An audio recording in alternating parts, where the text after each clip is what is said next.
지금까지 내 소설을 다 부숴버리고 싶다라고 아주 야심차게 내놓은 작품이에요. 쉽지 않은 작업일 것 같습니다. 이게 이 소설을 딱 읽으면 바로 그런 생각이 들어요. 영상화가 불가능하겠구나. 만들고 계시다면 빨리 네. 만들어주세요. 안녕하세요. 영화감독 윤기동입니다.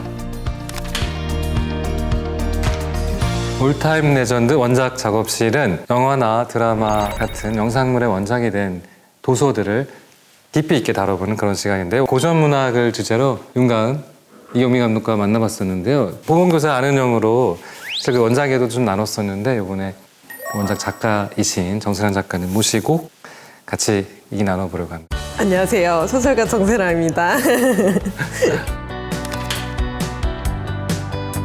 요즘 바쁘시죠? 네. 저는 요즘 몇 년 전부터 시리즈를 시작해서 장편 소설 시리즈를 쓰다 보니까 이제 출간을 하려고 열심히 쓰고 있다가 이경미 감독님이 나오셨길래 반가운 마음도 있었고 바통을 저한테 넘겨주셔서 오늘 찾아뵙게 되었습니다. 네. 오늘은 SF 장르를 살펴보려고 하는데요. SF 관심 많으시죠? 좋아해요. 정말 그쵸. 좋아해요. 그래서 SF 소설을 원작으로 한 이미 영화된 오늘의 원작이랑 내가 원작을 가지고 영화를 만들고 싶은 내일의 원작, 이 두 개의 테마로 오늘도 얘기를 나눠볼까 합니다. 두 테마 모두 엄청 관심 있습니다. 네. 제가 오늘 선정한 오늘의 원작 결정적 장면을 한번 읽어보겠습니다. 나는 동작을 반복한다. 그래. 그도 내게 손동작을 해보이며 라고 말한다. 난 노트북에 그 주파수를 기록한다. 좋아. 이제 우리 사전에 그래 라는 말이 생겼어 라고 내가 말한다. 이 장면이에요. 장안의 화제작을 골라오셨군요. 네, 제가 선택한 오늘의 원작은 앤디 위어의 2021년 출간한 프로젝트 헤일 메리입니다. The sun is dying. If we do nothing, everything on this planet will go extinct. 그런데 인류를 구할 방법을 찾는 과정에 참여했던 한 그냥 평범한 선생님인데 갑자기 자기도 모르게 의지와 상관없이 인류를 구할 유일한 Please state your name. Ryland Grace. I spoke up from a coma. 중대한 미션의 의미를 깨닫고 그 과정에서 로키라는 바이돌처럼 생긴 독특한 그 생명체를 만나서 함께 We're here for the same reason. 앤디 위어라는 그 작가는 아주 유명한데 1972년생이고 15살부터 국립연구소에서 일한 천재 컴퓨터 프로그래머. 앤디 위어가 쓴 또 세 번째 장편이죠? 네, 마션 아르테미스인가요? 그 다음이? 네네. 네, 세 번째 장편. 네, 놓치지 않고 정말 엄청난 과학적 집착을 보여주는.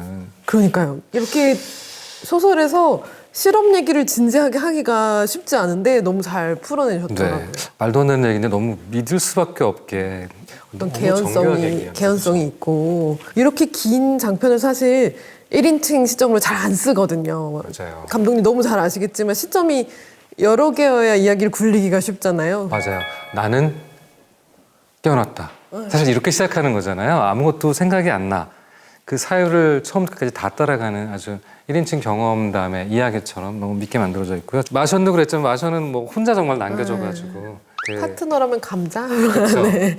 아주 외로운 게임이었는데 그때는 감자랑 같이 연대하면서 뭔가 버텨나갔던 이야기인데 이번에는 그래도 어떤 존재와 이야기를 시작했는데 말이 통하지 않는 외계 생명체랑 우리가 만났을 때 과연 어떻게 소통할까? 이 질문을 우리가 할 수밖에 없는데 그 소통을 해내요. 정말 신기한 정도로. 그래서 대사를 음악적으로 해내는 존재하고의 소통 과정 자체가 저는 너무 즐거웠고 예전에 우리는 E.T. 세대니까 모두가 다 이 포즈를 취하고 인형을 다 하나씩 끼고 살았던 그런 미지와의 조우라는 컨셉이 늘 우리한테는 정말 우리를 설레게 하고 우리 인식을 확장시켜주고 우리 세계를 정말 보잘것없게 만들면서 또 위대하게 만들어주는 독특한 컨셉인데요. 이번에도 그런 게 구현이 잘 돼 있어요. 그렇죠? 저는 살짝 에일리언 세대였던 것 같아요. 그래서 그러니까 E.T.를 먼저 봤으면 이게 먼저 가는데 저는 이거? 체스트 버스터가 먼저 와버린 거예요. 네. 그래서 사실 외계인을 이렇게 우호적인 관계로 그리는 작품들을 이제 더 커서 보면서 그렇군요. 약간 덜 두려워졌습니다. 네. 저는 그 얘기를 들었거든요. 출간 전에 영화 판권이 팔렸다고. 그래서 그게 모든 원작자들의 꿈 아닐까요? 그렇군요. 근데 이게 또 좀 미묘한 게 원작이랑 영화의 기간이 좀 적당하기를 원작자들은 바라게 되는 것 같아요. 왜냐면 책이 나오고 막 1년 만에 영화 나오면 그 작가의 가장 능동적인 독자들은 책을 상상할 기간이 좀 너무 짧아져요. 그런데 이미 가장 능동적인 독자들이 다 상상해서 자기만의 버전이 있는 상태로 뭐 3, 4년, 4, 5년 후에 나오면 딱 좋은 것 같습니다. 네. 그래서 비교해 보일 수도 있고 네. 살짝 잊어버렸을 때 다시 상기되기도 하고 네. 그래서 이 출간 전에 팔렸지만 한 4, 5년 걸린 것이 이상적인 아, 그런 또 평이었다. 맥락이 있군요. 그러니까 3, 4년 지나서 책이 이제 안 팔릴 즈음에 영화가 다시 나오면서 책이 다시 팔리는 판매에도 조금 그렇기도 하겠네요. 그래서 저는 네. 그냥 이중적인. 이중적인. 네. 사실 영화가 너무 강력해서 특히 영화를 먼저 보고 원작을 보는 사람들이 많이 생기잖아요. 어떨 때는 그 공간도 그렇게 설정이 되고 완전히 갇혀버려서 저는 그래서 웬만하면 저는 소설을 먼저 보려고 하는 편인데요. 어떠셨어요, 영화? 만족스러우셨어요? 사실 거의 소설이 800페이지 육박하기 때문에 10분의 1 정도밖에 안 되거든요. 시나리오는 각색의 어려움이 정말 대단했을 것 같고 밀리에서 이거 들어보면은 20시간 정도 돼요, 오디오북이. 2시간이면 10분의 1로 줄잖아요. 뭘 남길 수 있을까? 그런 고민이 엄청 많았을 텐데 제가 영화를 봤을 때는 너무 각색을 잘했다 이런 생각이 들었었고요. 라이언 고슬링은 어떠셨어요? 저는 좋았어요. 물론 상상보다 너무 잘생기긴 했는데 저는 되게 허여멀겋고 구부정하고 이런 교사 겸 과학자를 생각했거든요. 근데 뭐랄까 뼈대가 너무 좋은 느낌인데 너무 근골인 느낌이긴 했지만 네네. I put the knot in astronaut. I've never done anything. I've never done a space. I can't even moonwalk. 라이언 고슬링이 저격이었던 것 같고 퍼스트맨에서 사실 우주에서 고립된 한 편의 영화를 이미 치렀잖아요. 그때 느꼈던 아마 진지했던 우주 조종사로서의 맥락도 먼저 한번 겪었기 때문에 이번에 그런 차별적인 캐릭터로 그 연기의 포텐을 좀 잡은 것 같아요. 로키의 시각화된 버전 마음에 드셨나요? 네, 아마 원작자들이 이미 오족 생명체에 대해서 캐리커처도 많이 그렸고 상상들을 정말 많이 해서 이미 뭐가 많이 나와 있었어요. 영화 전에도 도대체 어떻게 될까. 그런데 영화를 보는 내내 약간 신기할 정도로 정말 다양한 움직임을 보여주거든요. 그래서 너무 다행이다.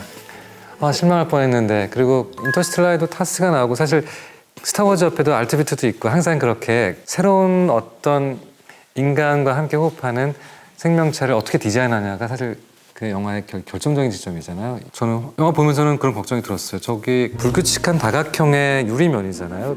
진짜 촬영이 어려운 거거든요. 보기는 쉬워도. 왜냐하면 모든 게 반사되기 때문에 조명이랑 카메라랑 스태프 전체가 반사가 되면 그걸 다 지워야 돼요. 영화에서 제일 어려운 게 그 반사를 막으면서도 조명을 잘하는 게 진짜 어려운 기술이거든요. 실제 그 껴안을 때 감동이 뭉클하잖아요. 실제 포옹이 불가능한데 영화에서 나오는 2번의 감격적인 포옹이 있는데 그런 장면이 아무것도 아닌 것 같은데 전 너무 인상이 남더라고요. 조연상 후보로 로키가 신인상 후보로 괜찮지 않을까? 그런 생각이 들 정도였어요. 저는 약간 그런 생각도 했거든요. 좀 이상한 생각인데 만약에 나중에 진짜 이제 외계인들 만날 수 있다면 로키랑 안 닮았으면 사람들이 실망할 수도 있겠다 이런 생각도 했어요. 여태까지 생명체 중에 가장 귀여운 생명체라서 모두 닮길 바랄 것 같다. 네. 소설을 먼저 보신 분도 있을 거고 원작을 나중에 또 보는 분도 계실 텐데요. 비교해서 보는 재미가 충분히 있을 것 같아요. 이번에 제가 선정한 오늘의 원작 결정적인 장면을 소개해드릴게요. 이 세상은 몇몇 천재들이나 당신 같은 미친 인간들로만 움직여지는 게 아니야. 얼핏 보기엔 아무 재능도 없고 가치도 없어 보이는 사람들이야말로 중요한 구성 요소야. 인간은 원자야. 하나하나는 범용하고 무자각적으로 살아갈 뿐이라 해도 그것이 집합체가 되었을 때 극적인 물리법칙을 실현해내는 거라고. 이 세상에 존재 의의가 없는 개체 따위는 없어. 단 한 개도. 바로 어떤 작품인지 오시지는 않죠. 바로 오진 않는데요.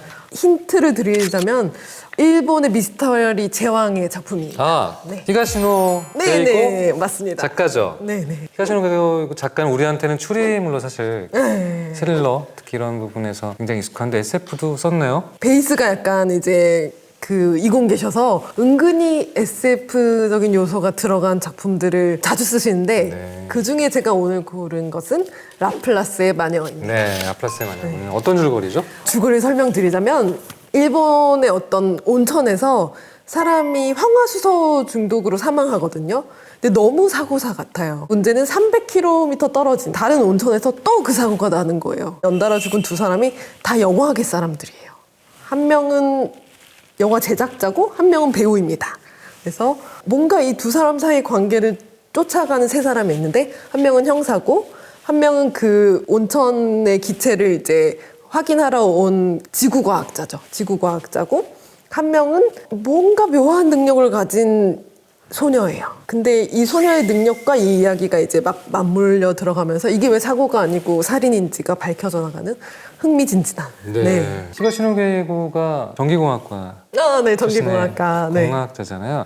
앤디 웨어랑 비슷한데요. 엔지니어로 일하면서 틈틈이 쓴 소설로 작가가 된, 일하다가 심심해서 글을 쓰다가 이렇게 훌륭한 작가가 되는 게 상당히 많은데 이 작가도 독특하게 그런 어떤 종류의 무료함을 상상으로 쏟아내서 그러다 보니까 막 매일 똑같은 삶을 이제 살다 보면 마음 안쪽에 좀 이야기가 고이는 사람들이 있는 것 같아요. 그러면은 막 10살, 12살 때 꿈이 작가가 아니더라도 내 안에 이야기가 고였네 하고 쓰기 시작하는 거죠. 네. 너무 멋진 일인 것 같습니다. 이 작품이 데뷔 30주년 기념작. 기념작이고 지금까지 내 소설을 다 부숴버리고 싶다라고 아주 야심차게 내놓은 작품이에요. 라플라스의 마녀를 오늘의 원작으로 선정하신 이유가 있다면? 약간 주인공의 나쁜 성격이 마음에 들어요. 그 아까 제가 말씀드렸던 초능력 비슷한 어떤 예지 능력이 있는 이 주인공이 인사도 안 해요. 누가 말 걸어도 인사도 안 하고 자기 소개도 안 하고 사건이 어떻게 돌아가는지 설명도 안 해주거든요.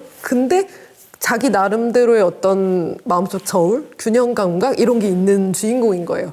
사실 이 책이 끝나고도 2번 더 프리퀄도 있고 다른 얘기도 있고 2권이 더 있거든요. 거기서도 계속 활약하는 인물인데 성격이 나쁜데 매력적이에요. 그래서 좀 좋아했습니다. 아까 말씀하신 결정적 장면이 사실 주제랑 연결돼서 굉장히 중요한 문구인데요. 왜 이 장면이 선택이 되셨을까요?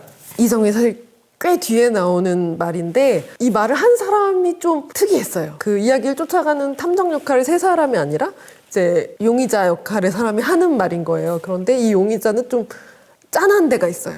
이 사람 버려졌어요. 특별하지 않고 완벽하지 않고 기준에 차지 않는다고 한번 버려졌던 사람이 이 말을 하기까지 어떤 일들을 겪었을까? 어떤 생각을 했을까?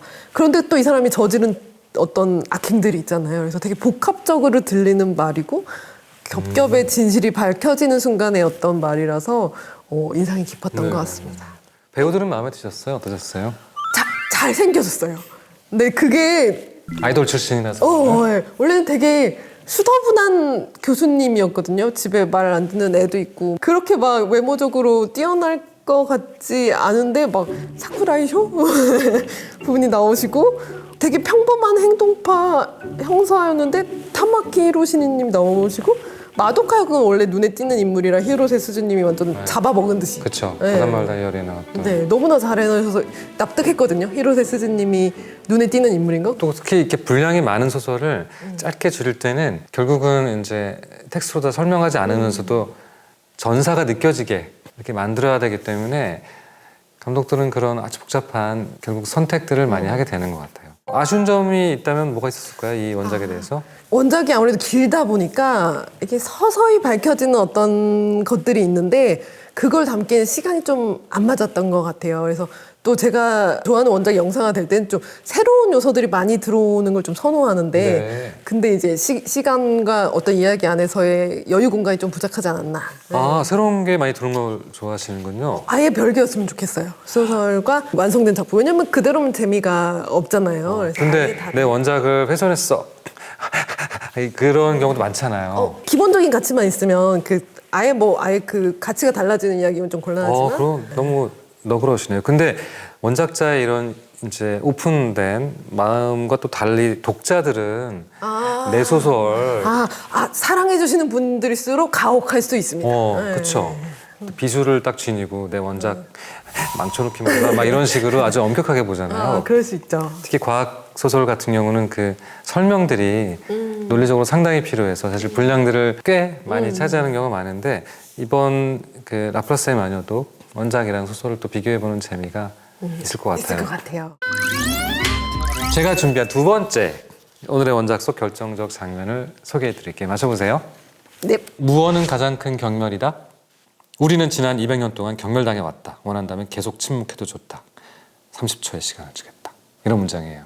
오. 이 말은 지자라는 존재한테 속삭이는 말투예요. 지자면 맞출 수 있습니다. 지자. 삼체. 네, 삼체. 유추신 작가의 삼체라는 소설인데요. 삼체는 와, 진짜 그런 반응이 나오는 소설인 것 같아요. 이런 소설입니다. 정말 줄거리를 간추리는 거의 불가능하고요. 이 유추신 작가는 정말 대단해요.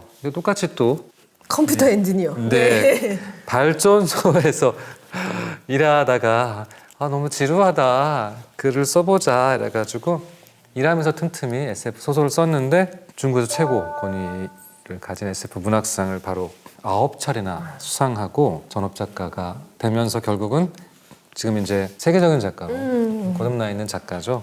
이게 총 3권인데요. 페이지가 인상적이에요. 어떻게 되는데요? 1972페이지. 앤디 위어의 출생연도랑 비슷해요. 아시아 문학으로는 최초의 휴고상을 사실 수상한 작품이고요. 세계 판매량도 뭐 3천만 권 이상 3천만 권 팔려서 거의 한국의 정세랑급. 패스하겠습니다. 그러니까 지금까지 사실 번역 출판된 중국 문학 중에는 최고의 판매량을 근데 가진 베스트셀러예요. 그럴 만한 책인 것 같아요. 너무 읽는 과정이 너무 충격적이었어요. 이 정도 스케일의 얘기를 하면서 이 속도로 한단 말인가가 저는 보통은 강약 중강약으로 쓰거든요. 이렇게 센 장면을 썼으면 다음에 좀 힘 풀고 이렇게 흐르는 부분을 쓰고 그 다음에 또 중간 사건으로 이렇게 쓰는데 강강 막 진짜 과학자들이 죽어 하늘에 숫자가 떴어 배를 나노 기술로 박살낼 거야 계속 나오는 거예요. 그래서 되게 각오가 필요한 소설이었어요. 맞아요. 특히 이 소설은 약간 문명 대 문명의 대결이라는 문명 자체가 캐릭터고 주인공인 그런 소설로 볼 수 있어요. 그러니까 이야기의 단위가 우리가 일반적으로 접하는 그런 특정 주인공을 따라가는 이야기라고 보기엔 정말 너무 큰 이야기입니다. 정 들이면 없어요. 다른 시대로 흘러갔기 때문에. 네. 나는 정을 붙였는데 이미 100년이 맞아요. 흘렀네. 막. 사실 그래서 이 결정적 장면이 2권에 나오는 장면이에요. 인류를 구원할 영웅을 설정한 다음에 AI한테 들키지 않고, 그러니까 지자한테 들키지 않고 인류를 구해라라고 이제 미션을 내렸죠. 3명은 실패하고 그 중에 1명 러지라는 사람이 인류를 구원할 영웅으로 거듭났다가 욕먹다가 거듭났다 버려졌다. 가족도 버리고 또 버려졌다가 마지막 순간에 모든 걸 포기하고 무덤가로 가서 내가 무덤을 파서 죽는구나라고 느껴진 순간에 던진 말이 제가 아까 언급한 결정적 장면이에요. 근데 이 소설은 이렇게 정말 미칠 듯한 반전의 순간들이 여기만 있는 게 아니에요. 계속 있어요. 네, 그래서 그 거대한 이야기를 결국 놓치지 못하고 끝까지 봐야만 하는 굉장한 매력이 있는 그런 소설입니다. 넷플릭스 시리즈는 어떻게 보셨어요? 시리즈. 저는 10년 전에 사실 삼체를 처음 접했고 그때 읽었었는데요. 삼체가 굉장히 유명했어요. 왜냐하면은 세상에서 영상이 불가능한 원작이 있다면 삼체다. 이런 게 정평이었어요.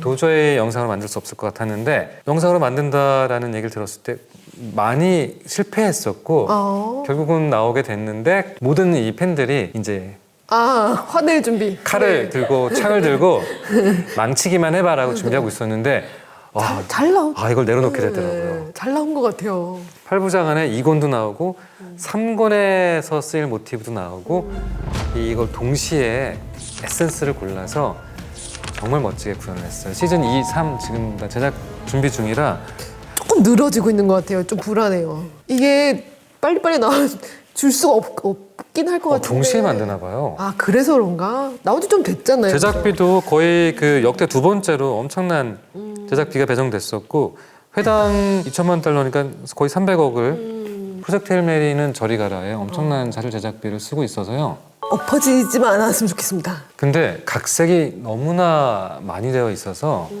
두 개가 그러니까 공존할 수 있는 그런 종류의 사실 결과물이었어요. 그러니까 이거는 사실 뭐 어떤 걸 먼저 보냐가 상관없이 둘 다 즐길 수 있는 그런 종류의 영상화라고 봐야겠네요. 그런 면도 되게 좋았어요. 저는 너무 우리보다 발전한 것 같던 어떤 문명과 싸워야 할 때 사람들이 어떤 패배주의, 뭐 도피주의 이런 거에 빠지는데 그게 되게 그럴듯했어요. 그래서 아마 작가님이 화력발전소에서 일하시면서 되게 사람을 잘 관찰하셨을 것 같다. 맞아요. 사회학적 그 깊이도 굉장한데요. 여기 사실 역사적 통찰이 없이는 쓸 수 없는 종류의 엄청나게 긴 이야기라서 사실 앞으로 쓸 작가들에게는 좀 부담이 되는 그런 소설이에요. 왜냐면은 너무 상상을 많이 해놨어요. 진짜 많이 하셨어요. 이걸 비껴가야 되잖아요. 에휴, 야, 이게 쉽지 않은 것 정말 같습니다. 쉽지 않다. 에휴. 그래서 어떻게 보자면 이 소설은 망원경으로 쓴 소설이라고 볼 수 있어요. 굉장히 멀리서 이 큰 그림들을 쫙 펼친 이야기라서 이제 새롭게 쓰려고 차별화를 고민하는 작가님들은 현미경을 들고 그 빈틈 사이에서 이야기를 찾는 그런 좀 걸출한 거의 나오면 사실 좀 다음 사람들 힘들 것 같습니다. 네. 잘 피해서 네. 새로운 이야기들을 많은 또 이렇게 써주시기를 작가님들에게 기원해 봅니다. 이미 영화가 된 오늘의 원작 살펴봤는데요. 이제 영상으로 만들고 싶은 내일의 원작 한번 살펴보도록 하겠습니다. 이 준비하신 코너가 게 있나요? 어떠세요? 재밌을 것 같아요. 저는 두 편을 준비했는데요. 그럼 먼저 한 편을 소개해 볼까요? 네. 결정적인 장면 제가 또 한번 해보겠습니다. 지상 어딘가에 범람체와 함께 살아가는 이들이 있다고 했다. 그들은 지상에서도 죽지 않는다고. 썩어가는 것들을 먹을 수 있으며 그들 자체가 부패하는 것들의 일부라고. 그들 각각은 지상에서 독립적 의식을 가진 개체로 그러나 때로는 전체의 일부로 살아간다고 말했다. 자아라는 개념은 시간이 지나며 흐릿해지지만 완전히 사라지는 것은 아니고 약간은 남아있다고 했다.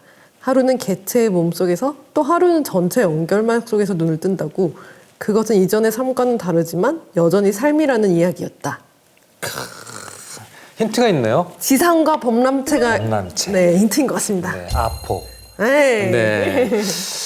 이 소설은 김주엽 작가님의 파견자들. 네. 네네. 줄거리 간단하게 한번 해주실래요? 이렇게 생명 기원설에서 이렇게 우주에서 조금 단백질이 날아와서 이렇게 생명이 되었다 이런 기원설들이 있잖아요. 그런 일들이 우리가 사는 지구에 또 일어난 거예요. 근데 와서 그냥 조금 떨어진 게 아니라 지구상의 생물체들과 결합하기 시작했어요. 그래서 이 생명들이 범람체가 된 거예요. 문제는 여기서 날리는 아포가 사람에게 오면 광증을 일으켜요. 사람은 이상하게 범람이 안 된다고 믿고 사람들이 이제 지하 세계로 들어간 거예요. 근데 지하에서 산다는 건 이제 되게 칙칙한 삶이잖아요. 지상을 다시 찾고 싶은 거죠. 그래서 파견자들을 보내요. 어떻게 하면 이 지상을 다시 인류의 것으로 만들 수 있을 것인가. 근데 이 파견자들이 가서 새로운 발견들을 하게 되는 거죠. 범람체와 공존할 수 있을 것인가? 이런 의문을 가지고 지상에서 일어나는 일입니다. 네. 야, 이 소설은 오늘 소개한 작가 중에 가장 젊은 네, 작가인데요. 93년생 김초엽 작가님. 네. 포항공대 화학과 생화학도 더 깊이 네. 생화학도 해서 그런 관심으로 아마 굉장히 공부를 많이 하시고 쓰시는 것 같아요. 네. SF는 이공계 아니면 못 쓸까요? 은근히 여러 베이스의 작가들이 있습니다. 네. 네, 제가 뒤에 또 소개해드릴 아이, 분도 부탁드릴게요. 2017년에 사실 관내분실로 과학문학상을 타면서 혜성과 같이 떠오른 작가고요. 그때 우리가 빛의 속도로 갈 수 없다면이라는 소설로 중단편 대상과 가작을 사실 동시에 수상하면서 화려하게 데뷔했고요. 우리가 빛의 속도로 갈 수 없다면은 중국 성운상의 번역 작품 부문에서 금상도 탔고 은하상 최우수 외국어 작가상도 탔어요. 그리고 지구 끝의 온실이라는 첫 장편 소설도 제작 중이죠. 네, 네. 판권 계약을 맺고 네네. 네, 김초엽 작가 소설도 많고 다른 SF 소설도 많은데 내일의 원작으로 선정한 매력이 뭘까요? 이 소설을 읽고 저는 3년 동안 계속 떠오르는 거예요. 그렇게 잔여물이 남는? 여운이 깊었구나. 여운이 엄청 있는 소설이 그런 소설은 벗어날 수 없는 소설이라고 저는 부르거든요. 이게 읽고 나서도 벗어날 수 없는 소설이라 진짜 보고 싶다라는 마음이 들었던 것 같아요. 네. 왜냐면 사실 이게 자아에 대해 묻는 소설이거든요. 만약에 나에게 뇌 보조장치를 넣는다면 그렇다면 이건 나의 생각인가 보조장치의 생각인가? 만약에 내가 다른 생물과 어떤 결합하게 된다면 나의 자아는 어디까지인가? 근데 사실 사람 몸에 막 미생물도 많고 뭐 그렇잖아요. 한 사람의 생각이 꼭 한 사람의 것으로 완전히 고립되어 있지 않잖아요. 우리는 사회적인 동물이기도 하고. 근데 만약에 이게 좀 더 다음 단계까지 가면 그럼 자아는 우리가 어떻게 규정할 것인가? 의식은 어디까지 규정할 것인가를 너무 이야기가 잘 맞물려서 물은 거예요. 그리고 특히 되게 스트레스가 심한 날에 그런 존재가 되고 싶은 거예요. 내가 이렇게 개체로서 너무 고립되고 마음이 힘들고 이럴 때 내가 어떤 군집 채웠으면 이런 고민을 안 했을 텐데 나의 자아가 열려있고 더 연결되어 있고 더 소통이 가능한 어떤 것이었다면 덜 우울하고 불안하고 살만했겠다. 이야기로서 굉장한 액션 서스펜스, 스릴이 넘치는 또 장르적 이야기로서 굉장히 잘 표현이 되어 있는 것 같아요. 다른 장면 중에 이 장면이 결정적 장면으로 선택된 이유가 뭐가 있을까요? 개체였다가 전체의 연결만 해서 눈을 뜨고 그리고 이 말들이 묘사하는 어떤 늪이 소설에서 가장 중요한 배경이거든요. 근데 그 늪과 연결돼서 되게 중요한 문장들이어서 골라봤습니다. 네. 만들고 계시다면 빨리 만들어주세요.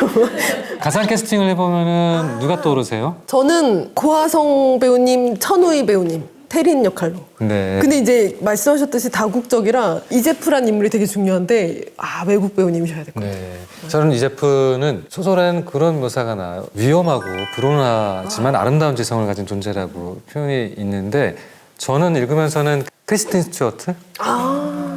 정말 날카롭지만 양면성이 있네요. 네, 위험하고 동시에 또 굉장히 지적인 소설의 정말 자유로운 점은 이런 세계를 상상의 여지로 남기면서 이렇게 막 섞을 수 있는 점이 사실 굉장히 재밌는 점인 것 같아요. 사실 김초엽 작가님 얘기를 하다 보면 빼놓을 수 없는 소설가가 있잖아요. 바로 천선란 작가님이신데요. 이미 천선난 작가님 작품들도 엄청 어디서 만들고 있을 것 같아요. 청계의 파랑이 이미 워너브라더스에서 워너브라더스. 엄청난 프로젝트로 만들어지고 있기도 하고 빨리빨리 해주시면 좋겠다.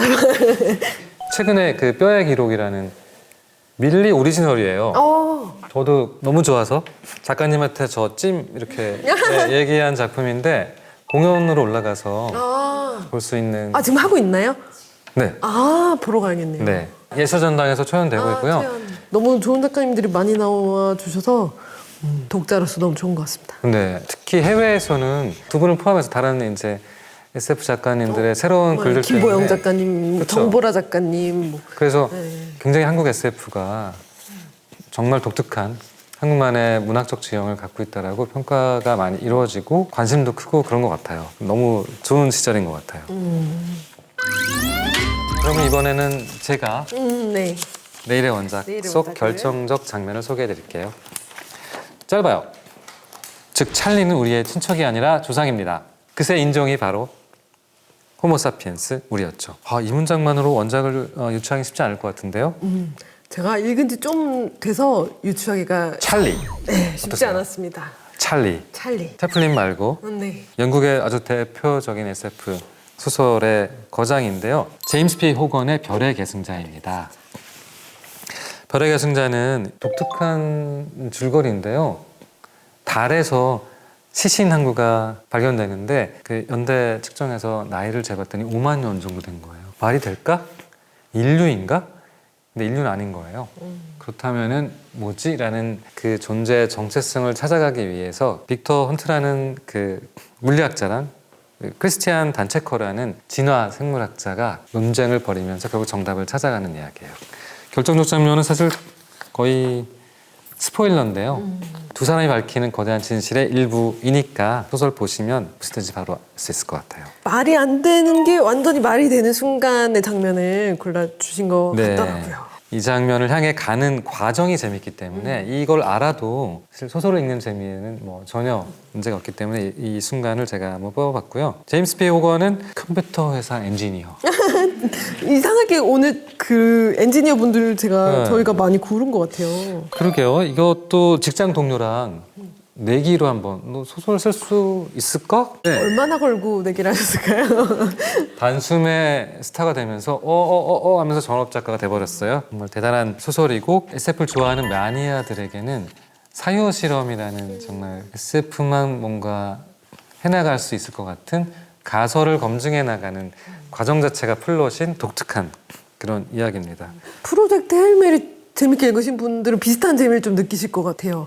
이렇게 검증해가고 이 길이 아닌 것 같으면 돌아 나오고 또 다시 다른 방향 아이디어를 쫓아가보고 사실 그 내용이 쭉 이어지는 소설이라. 맞아요. 스펙타클이 펼쳐지는 그런 이야기가 아니에요. 사실은 거슬러 올라가서 5만 년 혹은 7만 년 전에 인류 진화의 과정들을 알아야만 이거를 풀 수 있는 굉장히 지적인 게임의 매력이 있는 소설이죠. 근데 이 작품 진짜 영화가 어려울 것 같은데 왜 이 작품을 내일의 원작으로 고르셨어요? 쉽지 않은 작업일 것 같습니다. 이게 이 소설을 딱 읽으면 바로 그런 생각이 들어요. 영상화가 불가능하겠구나. 아무도 못 샀겠구나. 영화 만들어질 수 있을까? 사실 그런 생각이 처음에 들기 때문에 오히려 그래서 저는 그 소설이 너무 재밌더라고요. 제가 감독이 된 이후로는 소설을 볼 때 그 장면들 설계를 해나가면서 이게 영화로 가능할까? 영화로 만들어지면 어떨까라고 본능적으로 소설을 읽게 되면서 소설을 읽을 때의 본원적인 재미를 많이 잃어버리거든요. 너무 일로 보게 되시는군요. 네, 그러니까 이렇게 영상화가 불가능하다고 느낄 때 생기는 저 한편의 욕망이 이걸 영화로 만든다면 정말 그건 어떤 영화일까라는 그런 도전적인 욕망을 품게 되는 것 같아요. 까다로운 걸 한 번 더 해보고 싶으신 그런 네. 마음이군요. 근데 삼체를 우리가 보면서는 불가능한 건 없구나. 맞아요. 이제는 그런 시대가 되었구나. 물론 이제 거대한 예산이 들어가는 방식이 아닌 다른 종류의 이제 한국적인 뭐 어떤 방법을 찾아야겠지만 뭐랄까 엄청난 토론으로 그러니까 이게 버벌 액션이라고 저희는 그런 뭐 그렇게 칭하는데요. 말싸움으로 그 긴장을 자아내는 종류의 영화들도 굉장히 많아요. 이 소설보다 영화에서 더 싸우면 좋겠어요. 네, 더 그 빠르게. 라이벌들이. 네, 두 과학자가 명백히 과학자인데 완벽히 다른 상상을 하거든요. 그냥 그게 그 대립의 역사가 지금까지 우리 문명을 발전시켜오고 과학을 오히려 발전시켜온 것이구나. 사실 그런 생각이 드는 너무 그 추론의 역사가 주는 지적 희열이 가득한 그런 작품이라서 그런 종류의 영화도 SF 소설을 영화한 뭐 그런 레퍼런스도 많이 있어요. 그래서 한번 소개해보고 싶었어요. 만약에 그럼 그 각색이 다 해결되었다 치고 캐스팅을 해보신다면 어떤 분들을 캐스팅하고 싶으신가요? 소설은 두 남자의 대결이에요. 저는 사실 이렇게 설정했었어요. 제가 읽으면서는 남북으로 갈라져 있어요, 저희가. 그런데 우리가 뒤늦게 인공위성을 쏘고 하여튼 달 연구에 착수했는데 우리가 발견한 거예요. 그래서 북한에 있는 진화 생물학자랑 남한에 있는 물리학자가 만나서 사이가 좋지는 않지만 합쳐서 문제를 해결해야 돼요. 성격이 굉장히 다른 뭐 송강호, 최민식, 뭐 김윤석, 이병헌 이렇게 색깔이 다른 과학자가 상대에 대한 선입견을 품고 있지만 과학적 지식으로 연대하면서 다른 그 아주 뛰어난 전 세계 과학자들이 생각해내지 못하는 가설 세계를 들어가서 찾아낸다. K-사이언스의 어떤 쾌거.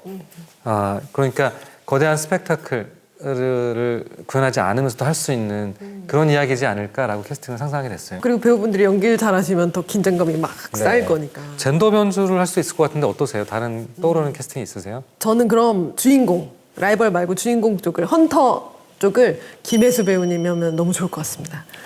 제가 국가부도의 날에서 김혜수 배우님이 연기하신 모습이 너무 멋져서 저 사람이 팀장이면 난 죽을 때까지 따라한다. 뭐 그런 마음이 들었거든요. 제가 부하 직원이 아닌데도. 근데 그런 느낌으로 헌터가 가면 너무 어울릴 것 같고. 지적이면서도 카리스마 있으면서도 인내를 하면서도 결정적인 힌트를 또 찾아내는. 네. 그리고 약간 라이벌은 막 냉정하고 차가운 사람인데 이쪽은 인품이 있고 뭔가 따라가고 싶게 만드는 그런 인물인 것 같아서. 네. 만약 단체커, 뭐 이름도 독특한데요. 상대 배우도 여성으로 간다면 누가 떠오르세요? 좀 냉정하고 되게 빡빡한 사람이어야 될 것 같은데. 네. 옛날 시비 걸고. 곁을 안 줄 것 같은. 캐스팅이 약합니다. 그렇군요. 어떤 여성 과학자. 상상에 맡기겠습니다. 네네. 네, 알겠습니다. 제가 마지막으로 아껴둔 내일의 원작. 네, 읽어드릴게요. 한번 추론해 보시기 바랍니다. 결정적인 장면은 정글의 상식. 큰 것과 작은 것이 서로 충돌할 것 같은 경로로 날아가고 있을 때 작은 쪽에 얼른 비켜서는 거. 은경이 의외로 간단하게 정리를 해버리자 듣고 있던 선민이 얼른 끼어들었다. 문명의 상식은요? 은경이 그쪽으로 고개를 돌리며 대답했다. 큰 것과 작은 것이 서로 충돌할 것 같은 경로로 날아가고 있을 때 큰 쪽이 얼른 옆으로 비켜서는 거. 운명의 상식. 네, 은경이 힌트입니다. 어떤 작품이죠? 배명훈 작가님의 빙글빙글 우주군입니다. 네, 제목부터 너무 상큼한 독특한 제목인데 어떤 줄거리죠? 줄거리는 여기서도 태양이 문제입니다. 문제는 원래 있는 태양이 아니라 두 번째 태양이 나타나요. 안 그래도 기후위기로 힘든데 더 덥게 만드는 거죠, 지구를. 일종의 테러예요. 배후 세력이 있는 테러인데, 그래서 이 문제를 해결하려고 전 지구적 우주군이 이제 만들어지는데, 한국은 우리가 우주 기술이 있지만 이제 예산 따오기도 힘들고 이러니까 저 이상한 두 번째 태양이 나타났을 때 최대한 우리가 예산도 많이 받고 우주군을 이제 발전시켜야겠다.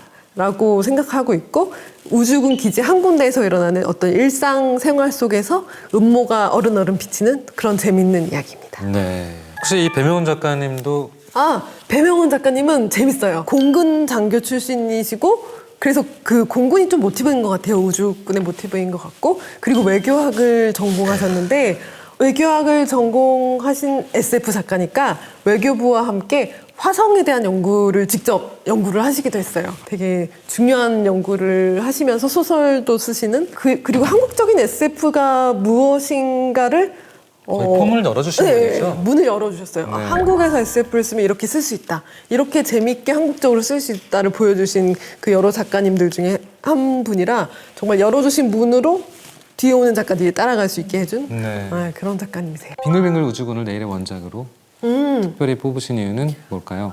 저는 앞에 영화 얘기가 많이 나왔는데 이 작품은 시트콤이 너무 좋을 것 같은 거예요. 이제 시트콤과 SF가 뭐 결합하는 적도 있긴 있지만 한국에서는 잘 시도되지 않았던 것 같아서 너무 좋을 것 같은 거예요. 뭔가 거대한 일들이 벌어지고 있어요.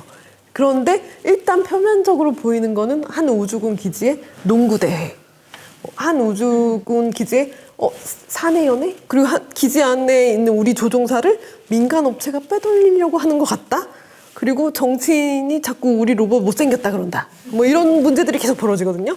근데 그걸 이제 커플을 까보면 인류 공룡이 가능한가? 혹은 민주주의가 무너질 위기에서 어떻게 행동해야 되는가? 뭐 이런 것들 되게 중요한 주제들이 있는데 표면은 되게 유머러스하고 즐거운 일상물이기 때문에 조금 긴 호흡의 시트콤으로 가면 너무 재밌다. 네, 맞습니다. 이 소설은 사실 이것도 일종의 재난인데요. 재난 상황에서 대부분의 인류가 취하는 굉장히 진지하고 심각한 적응 방식이 아니라 정말 일상을 그대로 유지하고 농구대회도 너무 중요하고 웃긴 대화랑 그 루틴을 포기하지 못하고 그 안에서 겪는 평상시의 고통이 다 더 큰 스트레스인 것 같은 약간 한국적 유머가 굉장히 많고 대사도 사실 구어체로 이게 번역이 아닌 소설이 주는 그 묘한 쾌감이 저는 있더라고요. 있어요. 한국만 알아듣는 어떤 농담. 네, 그런 농담들이 굉장히 많아가지고 또 신선한 재미를 주는구나 이렇게 느꼈었습니다. 매력적이지 않은 인물들이 없어요. 한 열 몇 명의 주요 인물들이 나오는데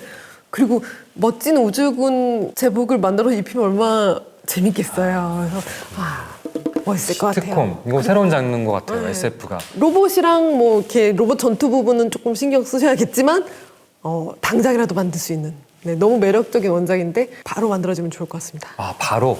이건 바로. 근데 결정적 장면으로 이 문장이 선택된 이유는 뭘까요? 주인공들이 정말로 지키고 싶어하는 게 문명의 상식이란 말이죠.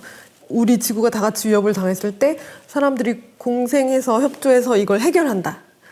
프로젝트 헬멧에도 나오는 모두가 협조하는 그런 상황. 그게 사실 잘 안 되잖아요. 각자의 이익이 있고 또 중간에 배신하는 인물들도 있고 국내적으로도 국제적으로도 지금 굉장히 위기의 상황을 다루고 있어요. 이야기가. 그럴 때 어떤 것이 문명인가를 주인공들이 되게 바로 와닿게 말하는 대화라서 곱씹게 되더라고요. 문명 그런 거지. 큰 쪽이 비켜주는 게 문명이지.